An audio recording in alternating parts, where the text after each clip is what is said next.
Hi friends, welcome back to Neenu's kitchen. നമുക്കിന്ന് വളരെ വ്യത്യസ്തമായൊരു പുട്ട് തയ്യാറാക്കിയാലോ? നമ്മൾ സാധാരണ അരിപ്പുട്ട്, ഗോതമ്പ് പുട്ട് അങ്ങനെയുള്ള പുട്ടുകളൊക്കെ അല്ലേ കഴിക്കാറ്. ഇത് പൊടികളൊന്നും ഉപയോഗിക്കാണ്ടുള്ള ഒരു വ്യത്യസ്തമായൊരു പുട്ടാണ്. നമ്മൾ പലർക്കും അറിയായിരിക്കുമല്ലോ ഇതാണ് കപ്പപ്പുട്ട്. നമ്മൾ സാധാരണ പച്ച കപ്പ ഉപയോഗിച്ചിട്ടാണ് ഈ പുട്ട് തയ്യാറാക്കുന്നത്. അല്ലാതെ നമുക്ക് കടകളിൽ കപ്പയുടെ പൊടി മേടിക്കാൻ കിട്ടും. ഇത് അങ്ങനത്തെ പുട്ടല്ല, ഇത് നമ്മൾ സാധാരണ പച്ച കപ്പ ഉപയോഗിച്ചിട്ടാണ് നമ്മൾ പുട്ട് തയ്യാറാക്കുന്നത്. ഇതാണ് നമ്മുടെ കപ്പ. ഞാനിവിടെ 2 കിലോ കപ്പയാണ് എടുത്തിട്ടുള്ളത്. ഇത് നമുക്ക് ആദ്യം തന്നെ തൊലിയൊക്കെ കളഞ്ഞ് ഇത് നല്ല കഴുകി കുട്ടപ്പനാക്കി എടുക്കണം. അതിനു മുമ്പ് ഒരു കാര്യം കൂടെ പറഞ്ഞോട്ടെ, നമ്മുടെ ഈ ചാനൽ ആദ്യമായിട്ടാണ് കാണുന്നുണ്ടെങ്കിൽ ഒന്ന് സബ്സ്ക്രൈബ് ചെയ്തേക്കണം. സബ്സ്ക്രൈബ് ചെയ്തിട്ട് അടുത്തുള്ള കുഞ്ഞു ബെല്ലൈക്കൺ ഒന്ന് അമർത്തിയേക്കണം. അതാകുമ്പോൾ ഞാൻ ഇനി ഇടുന്ന വീഡിയോസിൻ്റെ നോട്ടിഫിക്കേഷനൊക്കെ നിങ്ങൾക്ക് കിട്ടും. അപ്പോൾ നിങ്ങൾക്ക് മിസ്സാകാതെ കാണാൻ പറ്റും. അപ്പോൾ നമുക്ക് പോയി നമ്മുടെ കപ്പയൊക്കെ നല്ല വൃത്തിയാക്കി കഴുകി എടുത്തുകൊണ്ട് വരാം.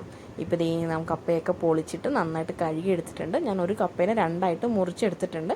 ഒട്ടും വെള്ളമൊന്നുമില്ല, വെള്ളമൊക്കെ നന്നായിട്ട് കളഞ്ഞിട്ട് എടുത്തിരിക്കുകയാണിത്. നമുക്കിനി ഒന്ന് ചെറുതായിട്ട് ഗ്രേറ്റ് ചെയ്തെടുക്കണം. അതിന് വേണ്ടിയിട്ട് ഞാൻ ഇവിടെ ഇതുപോലത്തുള്ള ഗ്രേറ്ററാണ് എടുത്തിരിക്കുന്നത്. അതിൽ നമ്മൾ ഏറ്റവും താഴത്തിൽ നമ്മൾ നീളത്തിൽ ഗ്രേറ്റ് ചെയ്ത് വരുന്ന രീതിയിൽ നമുക്ക് ഗ്രേറ്റ് ചെയ്തെടുക്കാവുന്നതാണ്. ഇതുപോലെ നല്ല ചെറുതായിട്ടോ വലുതായിട്ടോ നമ്മുടെ ഇഷ്ടത്തിൽ നമുക്ക് ഗ്രേറ്റ് ചെയ്തെടുക്കാവുന്നതാണിത്. നമുക്ക് നന്നായിട്ട് മുഴുവൻ കപ്പയും നന്നായിട്ട് ഗ്രേറ്റ് ചെയ്തെടുക്കണം. ഇപ്പോൾ ഞാൻ കപ്പ മുഴുവൻ നന്നായിട്ട് ഗ്രേറ്റ് ചെയ്തെടുത്തിട്ടുണ്ട്. ഇത് ഇച്ചിരി കഷ്ടപ്പാടുള്ള പണിയാണ്, പക്ഷേ നമുക്ക് കുറച്ച് നമ്മൾ സഹിച്ചു കഴിഞ്ഞാൽ നമുക്ക് നല്ല ടേസ്റ്റുള്ള കപ്പപ്പുട്ട് കഴിക്കാൻ പറ്റും. അതുകൊണ്ട് കുറച്ച് സമയമൊക്കെ എടുത്തിട്ട് സാവധാനം നമുക്കിത് ഗ്രേറ്റ് ചെയ്തെടുക്കാവുന്നതാണ്.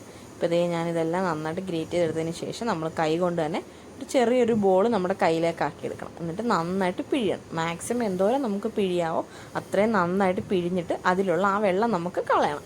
ഇതാണ് കപ്പയുടെ മട്ടെന്ന് പറയുന്നത്. ഇത് നമ്മൾ കപ്പയിൽ ഉപയോഗിക്കത്തില്ല. ഇതുണ്ടെങ്കിൽ നമ്മുടെ കപ്പയ്ക്ക് ഭയങ്കര പശയായിരിക്കും. ഇത് നമ്മൾ പണ്ടുള്ള ആൾക്കാരൊക്കെ ഈ കപ്പയുടെ മട്ടിലൊക്കെ തുണിയൊക്കെ മുക്കുമായിരുന്നു എന്ന് ഞാൻ വീട്ടിൽ മമ്മിയൊക്കെ പറഞ്ഞ് കേട്ടിട്ടുണ്ട്. അപ്പോൾ തുണിക്കൊക്കെ നല്ല വെള്ള നിറവും നല്ല വടി പോലെയൊക്കെ ഇരിക്കും എന്നൊക്കെയാണ് പറയുന്നത്. അപ്പോൾ നമുക്ക് ആ മട്ടൊന്ന് പിഴിഞ്ഞ് കളയണം. നന്നായിട്ട് നമുക്ക് പിഴിയാവോ അതിനനുസരിച്ച് നമുക്കിത് പിഴിഞ്ഞ് കളയാം. ഇപ്പോൾ ഞാൻ കപ്പയുടെ മട്ടെല്ലാം പിഴിഞ്ഞ് കളഞ്ഞിട്ട് നന്നായിട്ട് എടുത്തിട്ടുണ്ട്. ഇപ്പോൾ നമ്മുടെ കപ്പയിലൊന്നും ഒരു തുള്ളി പോലും വെള്ളമില്ല, നന്നായിട്ട് വന്നിട്ടുണ്ട്. നമ്മൾ സാധാരണ പൊടിയൊക്കെ കുഴച്ച് വരുമ്പോഴുള്ള ആ ഒരു രീതിയിലാക്കിയിട്ട് കിട്ടിയിട്ടുണ്ട്. നമുക്കിനി ഇതൊന്ന് പുട്ട് തയ്യാറാക്കാനാണ്. നമ്മൾ പുട്ടുണ്ടാക്കുന്നതിന് തൊട്ട് മുമ്പായിട്ടാണ് ഇതിലേക്ക് ഉപ്പ് ചേർക്കുന്നത്. ഉപ്പ് നമ്മൾ ഡയറക്റ്റായിട്ട് ചേർക്കുകയല്ല, കുറച്ച് വെള്ളത്തിൽ ചേർത്തിട്ട് താളിച്ചിട്ട് നമ്മൾ അതിൻ്റെ മേളിലേക്ക് തളിച്ച് കൊടുത്തിട്ട് കൈ കൊണ്ട് ജസ്റ്റ് ഒന്ന് മിക്സ് ചെയ്ത് കൊടുക്കണം. അത് മേളിൽ വരുന്ന അനുസരിച്ചാണ് നമ്മൾ ചെയ്യുന്നത്. അതായത് നമ്മൾ മൊത്തത്തിൽ ഇട്ട് കുഴച്ചെടുക്കത്തില്ല. നമ്മൾ മേളിലേക്ക് വരുന്ന അനുസരിച്ച് നമ്മൾ അതിൻ്റെ മേളിലേക്ക് കുറച്ച് ഉപ്പുവെള്ളം തളിച്ച് കൊടുക്കുകയാണ് ചെയ്യാറ്.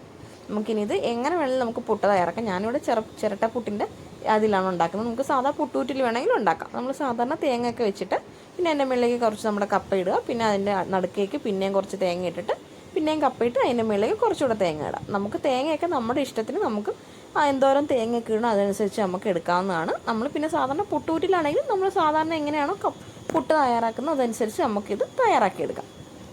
ഇപ്പോൾ ഞാനെല്ലാം കപ്പയൊക്കെ നന്നായിട്ട് വെച്ചിട്ടുണ്ട്. നമുക്കിനി ഇത് കുക്കറിൻ്റെ മുകളിലേക്ക് ആവി കയറ്റാൻ വെക്കാം. ഞാനിപ്പോൾ ഇത് ചിരട്ടപ്പുട്ടായതുകൊണ്ട് കുക്കറിൻ്റെ മുകളിലേക്ക് വെക്കുന്നത്. നിങ്ങൾക്ക് സാധാ പുട്ടിൻ്റെ ആണെങ്കിൽ നമ്മൾ പുട്ടുകുട്ടിയിൽ വെള്ളം എടുത്തിട്ട് അതിൽ നമുക്ക് ആവി കയറ്റി എടുക്കാം. നമ്മൾ കപ്പ ആയതുകൊണ്ട് തന്നെ സാധാ പുട്ട് വേകുന്ന അത്രയും പെട്ടെന്ന് നമുക്കിത് വെന്ത് കിട്ടത്തില്ല. ഒരു 10 മിനിറ്റൊക്കെ എടുക്കും. നമുക്ക് നന്നായിട്ട് വെള്ളം തിളച്ച് ആവി വന്നതിന് ശേഷം മാത്രമേ നമ്മുടെ ഈ കപ്പയുടെ മിക്സ് എടുത്ത് നമ്മൾ മുകളിലേക്ക് വെക്കാവുള്ളൂ. ഇപ്പോൾ നന്നായിട്ട് ആവിയൊക്കെ വന്നിട്ടുണ്ട്. ഒരു 10 മിനിറ്റ് ആയിട്ടുണ്ട്. നമ്മുടെ പുട്ട് ഇവിടെ റെഡി ആയിക്കൊണ്ടിരിക്കുകയാണ്.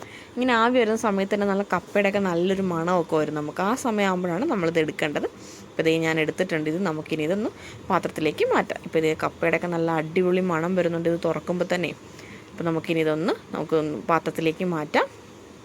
അടിപൊളിയായിട്ടുള്ള കപ്പപ്പുട്ട് ഇവിടെ റെഡി ആയിട്ടുണ്ട്. നമുക്കിത് മീൻ കറിയുടെ കൂടെ, ചിക്കൻ കറിയുടെ, ബീഫ് കറിയുടെ എന്തിൻ്റെ കൂടെ നമുക്ക് കഴിക്കാൻ പറ്റുന്നതാണ്.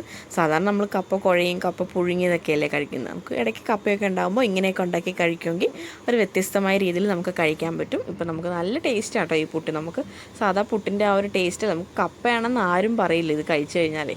അത്ര ടേസ്റ്റാണ് നമുക്ക് ഈ കപ്പപ്പുട്ടെന്ന് പറഞ്ഞാൽ. നമുക്കിത് ചിക്കൻ കറിയോടെയാണ് ഞാനിവിടെ ഉണ്ടാക്കിയിരിക്കുന്നത്. നിങ്ങൾക്ക് മീൻ കറിയുടെ കൂടെ എന്തിൻ്റെ കൂടെ വേണമെങ്കിലും തയ്യാറാക്കാം. അപ്പോൾ ഇതുപോലുള്ള വ്യത്യസ്തമായ വീഡിയോയ്ക്ക് നമ്മുടെ ചാനലൊന്ന് സബ്സ്ക്രൈബ് ചെയ്തേക്കുക. ഇനിയും നമ്മൾ ഇതുപോലുള്ള വ്യത്യസ്തമായ ഒരുപാട് വീഡിയോസ് ചെയ്യുന്നതായിരിക്കും.